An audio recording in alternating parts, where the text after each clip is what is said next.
Praise lord, హల్లెలూయా. దేవుని నామానికి స్తోత్రాలు. మీ అందరికీ నా వందనాలు తెలియజేస్తున్నాను. ఈ దినం కొరకు దేవుడు సిద్ధపరిచినటువంటి మాటలు.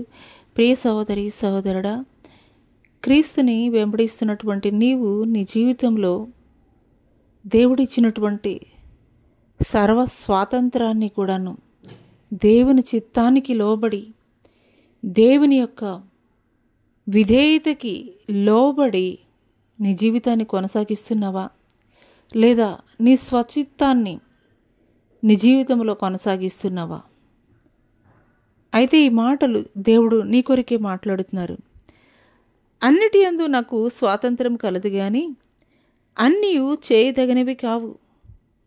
అన్నిటి యందు నాకు స్వాతంత్రము కలదు కానీ నేను దేని చేతను లోపరచనొల్లబడను. హల్లెలూయా. ఈ మాటలు వింటున్నటువంటి ప్రియ నేస్తమా, అపోస్తలుడైనటువంటి పౌలు గారు కొరింథీ సంఘానికి రాస్తూ ఈ మాటలు తెలియజేస్తున్నాడు. అన్నిటి యందు కూడాను స్వాతంత్రం కలదు కానీ అన్నీ కూడాను చేయదగినవైతే కనుక కాదు. అన్నిటి యందు స్వాతంత్రము కలదు కానీ దేని చేతను కూడా లోపరచ కొనబడనొల్లను అనే మాటలైతే గనక తెలియజేయబడుతున్నాయి. హల్లెలూయా. మొదటిది వచ్చేసి స్వాతంత్రం ఉన్నది కానీ అన్నీ కూడా చేయదగినవైతే గనక కాదు అని తెలియజేయబడుతుంది. రెండవది, అన్నిటి యందు స్వాతంత్రం కలదు కానీ దేని చేతను కూడా లోపరచ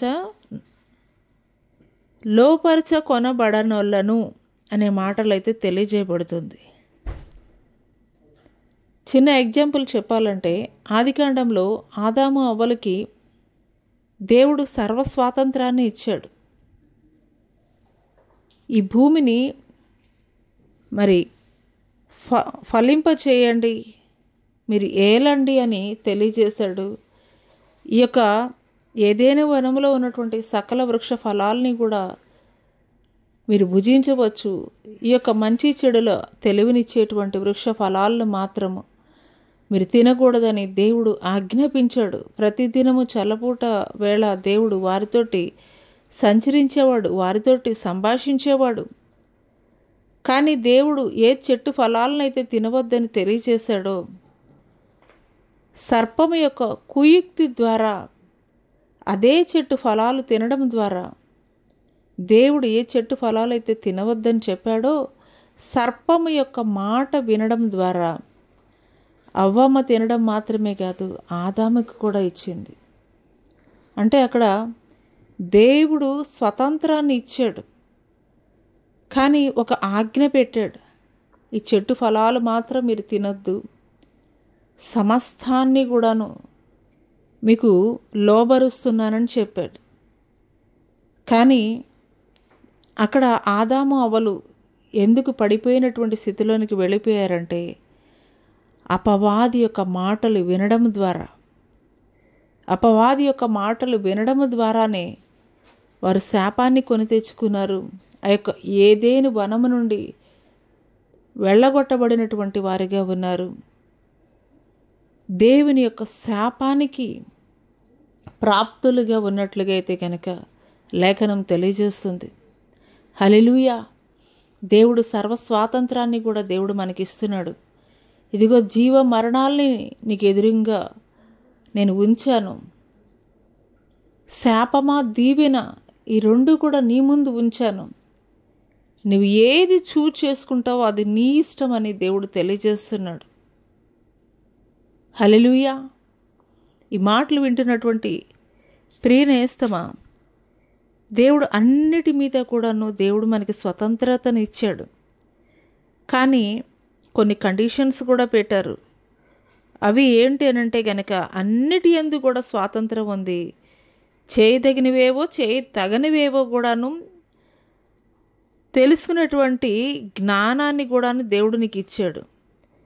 అదే రీతిగా మరి అన్నిటి యందు కూడా స్వాతంత్రం ఉన్నది. మరి దేనితోటి కూడాను, ఈ లోక సంబంధమైనటువంటి దేనితోటి కూడాను దానికి నీవైతే గనక లోపరచుకొనబడనొల్లదు అని తెలియజేస్తున్నాడు. ఈ మాటలు వింటున్నటువంటి ప్రియ నేస్తమా, దేవుడు నా కొరకే ఈ మాటలు మాట్లాడుతున్నారని నీవు విశ్వసించగలిగినట్లయితే ఆజ్ఞాతిక్రమమే పాపం అని దేవుడు తెలియజేస్తున్నాడు. దేవుని చిత్తానుసారంగా నీ జీవితాన్ని కొనసాగిస్తున్నావా, లేదా దేవుని యొక్క ఆజ్ఞలకి లోబడి దేవుని యొక్క ఆలోచనలు గుర్తెరిగి నీ యొక్క జీవితాన్ని కొనసాగిస్తున్నావా? 2 మార్గాలు కూడా దేవుడు నీ ఎదుటే ఉంచాడు. జీవమా మరణమా, ఆశీర్వాదమా శాపమా, ఏదైనా సరే అది నీకే దేవుడు ఆ యొక్క అవకాశాన్ని ఇచ్చాడు.